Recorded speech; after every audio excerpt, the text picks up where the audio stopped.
So, Suicide Squad. Are the critics right for bashing the movie? Or are they completely wrong? Let's find out what I think. Do you feel the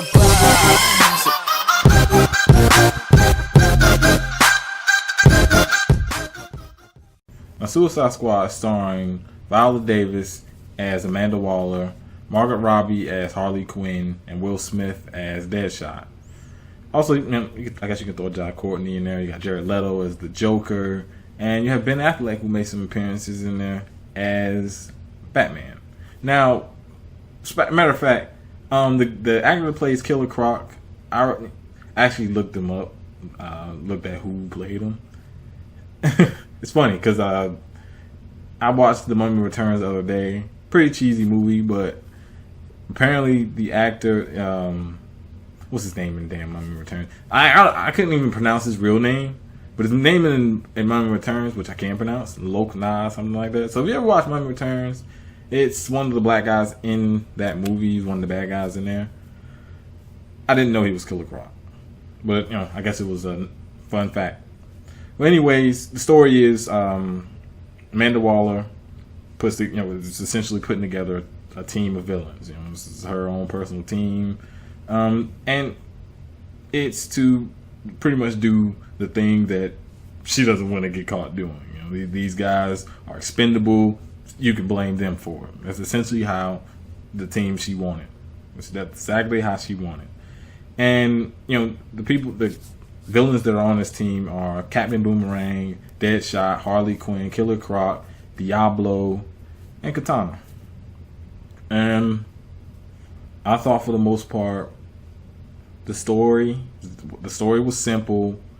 The villain completely unexpected just by looking at the trailers. Look at the trailers in Batman v Superman, and they spoil who the villain is. And they spoiled the ending, they spoiled the reason they had to come together. In this, they already explained how they came together, essentially in the trailer. You piece it together in the trailer, but they don't tell you who exactly. What are they fighting? This is some kind of mercenary group. Are they? What exactly are they fighting? You find out in the movie, and it's completely unexpected. Maybe the trailers gave it away. But I didn't see it. So big surprise coming with that, and I thought they did a good job of explaining. A lot of people don't know who these characters are. People know who Batman is. People know Jared. I want to say Jared. People know who the Joker is. People know who Harley Quinn is. Definitely a very popular character. But Deadshot. People know a little bit about him, but you ask your casual fan who's Deadshot, they won't know who the hell he is. Captain Boomerang, Katana, Diablo, Killer Croc. They don't know who these people are. They don't know these characters. So the movie does do a good job of explaining who they are, why they're in prison, and it gives different motives.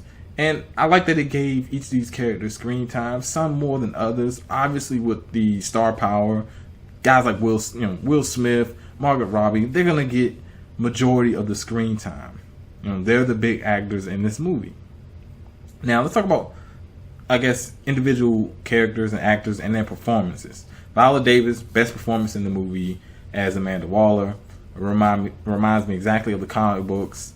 Reminds me of course, the animated movies, animated TV shows. Cold, calculating, willing to take risks, and everyone is fucking expendable. When you see a point in this movie, everyone is truly fucking expendable. I won't say what she did, but we'll talk about all the spoilers in the next video. Now, she is clear to me the best she was the best actor. She did the best acting job. I don't necessarily say coming in she was the best actor, but I think her portrayal of the character was the best. Next, I would have to say Deadshot. Will Smith is Deadshot. He did a really good job. He brought levity to the movie. The jokes he did were well placed, and he was the funniest character in the movie. And that's crazy, seeing as you would expect that to be Harley Quinn. Now, Harley Quinn had funny moments, but I just think he was funnier.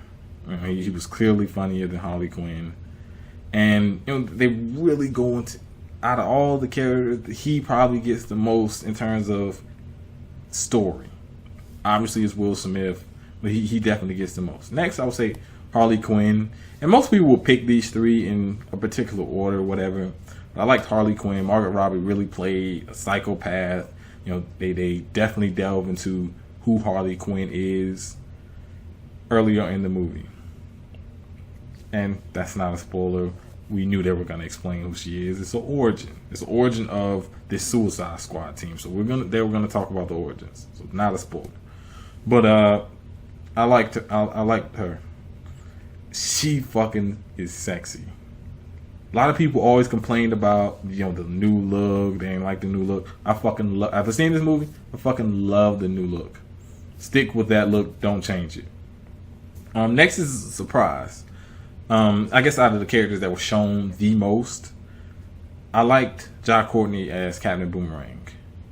He was the only other character outside of the ones I did name who got a significant amount of screen time. Definitely a little bit later, but it wasn't too late. But he did get some screen time, and I really liked him. Because he's played in Terminator Genesis. He played one of the really bad Die Hard movies. I believe he was in Divergence. Those movies suck. And I liked him. I'm pretty sure people weren't really high on him coming into this movie, but I think he surprised a few people. Maybe, I've seen other videos who talked about him and they really liked him. And I liked him. Other characters like Katana, Killer Croc, Diablo, they really explained who these characters. They did a good job of explaining who these characters are and what they can do. And I thought they did a great job of them, and really don't have a problem with the actors themselves when it comes to those characters. You knew they weren't going to get the same time as any of these other bigger time actors. As I said, Jared Leto's in there as Joker. I liked him. He's more of a mob. He's more of like a mob Joker, more so than he's a psychopath. He's always going to be that, but he's more. He runs it kind of like a mob. He's more like a mobster from just from looking at that movie, and I liked it. And it's a different take on the Joker. It's not like the Heath Ledger Joker. It's not like Jack Nicholson Joker. It's definitely a different take than both of those guys. And I think it's a good thing that a lot of people like that Joker, especially heading into this Batman solo movie, which is going to happen. It's their way of showing off the Joker. And I think it was a definite good showcase of his Joker. The DC Cinematic Universe Joker. And of course you got Batman. Not there enough. You already know how I feel about Batman. Ben Affleck as Batman. He's a fucking badass. I think that really covers the characters without really talking about the villain, which villain's okay. It gave him an insurmountable foe. That's all I'll say, and I'll explain who the villain is in the spoiler video. Now we talk about the effects. I like the effects, and you actually get way more effects than I expected coming to this movie, just because of who the villain is, and that was unexpected, but it did look good. Whole lot of action, especially near the tail end. We'll say like the last 30-40 minutes, you got a lot of action. Coming into this movie, the editing was an issue with a lot of the critics, and I'm not a big fan of a lot of these critics. A lot of them jump on like a hate bandwagon for DC. Let's be honest.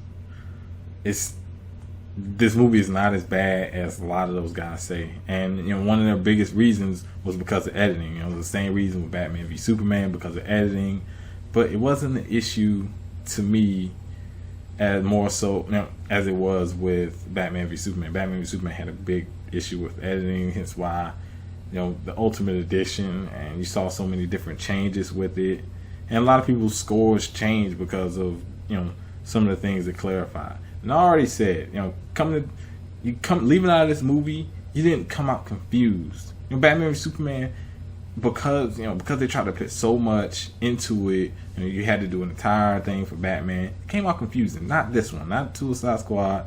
I think they explained pretty much everything. They explained as much as they could with each character, and you got at least a basic understanding of who these characters are, and I guess their personalities. And their backstory, of course. So definitely a good job. Definitely a better job with editing. but I'm pretty sure there's going to be an extended cut, and who knows how long it'll be. Will it go up to, will it jump the movie up to 3 hours? We'll find out whenever they decide to talk about the Blu-ray. Now, music, I like the music. There was a particular scene where I thought the music really fit that scene. It was good. The sound and all that. A lot of times these companies get that right. They get the effects right. They get the sound right. They get all that right. Easter eggs. I won't talk about Easter eggs until the of course the spoiler video. But overall, I'll give this movie a 7.5. Now, yeah, I gave it 7.5, a 0.5, whatever. It's I want to. Let's stick with a 7.5. Yes, I gave it 7.5. Sue me, whatever. But let me know what you think down in the comment section. What would you rate this movie? Who are your favorite actors in the movie? Next video will be the spoiler video. If you like this video, hit that thumbs up button and subscribe. Thanks for watching.